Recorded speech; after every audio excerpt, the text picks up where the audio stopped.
Hi bike buddies, Ate Jeng again for another unboxing episode. O, di ba? Unboxing episode. Oh yeah, oo. Unboxing episode kasi mag-unbox ako. Ito. SRAM. Yan. Silyado pa yan. E-type. Bale, 90 Eagle. Yan. 90 Eagle. 170 tsaka 165 yung haba ng crank arm.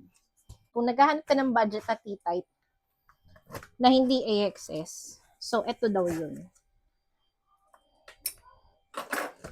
So, ito, lumabas siya last year, 2025. Parang pancake lang, no? Piniplit. Yan, di ko kasi siya kayang i-ano eh. Yan, ganun. So, yan. May outer box siya. Siyempre, may box ulit siya sa loob. Di ba? Box pa lang, paluna.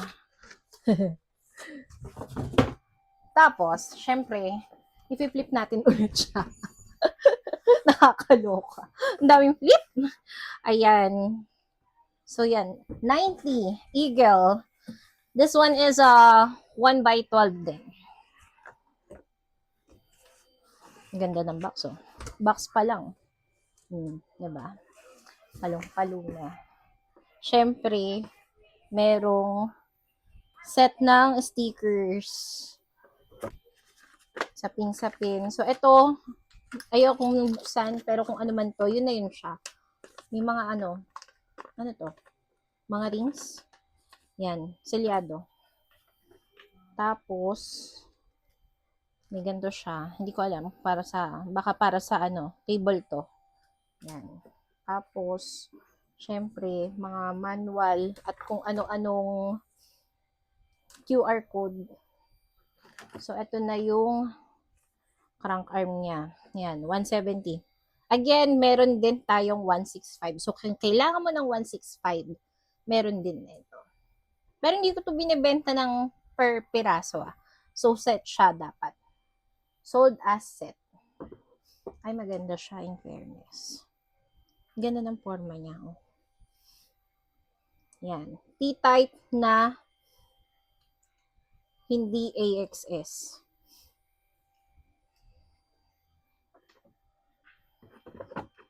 So, that's your RD and your non-drive side na crank arm.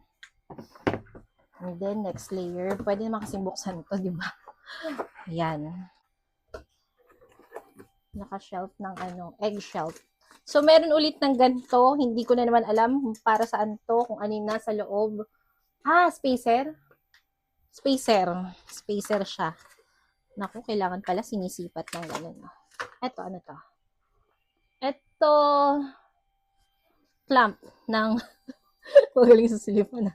Clamp ng shifter. Yan. So, eto na yung shifter. Yan na yun siya. O, diba? Maganda. Magaling. Yan. So, that's your shifter. Tapos, ito, may kasama na siyang bash guard. So, ito na yung drive side na Ito. Yan, ganyan siya. Bali, 3mm is boost.